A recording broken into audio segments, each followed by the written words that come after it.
সালামু আলাইকুম। সবাই কেমন আছেন? আশা করি সবাই ভালো আছেন। আজকে আপনাদের মাঝে একটা বিষয় নিয়ে আলোচনা করব। আগে আপনারা সম্পূর্ণ ভিডিওটা দেখেন, তারপর আপনাদের মাঝে আমি কিছু কথা বলতেছি। আপনি কি স্বীকার করেছেন যে এটা অপরাধ করেছেন?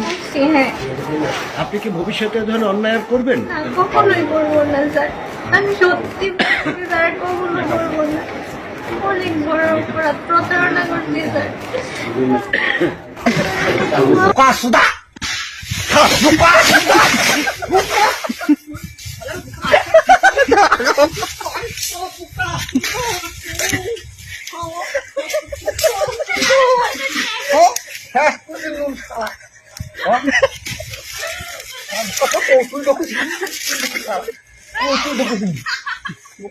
দেখছিস তা সামান্য এক না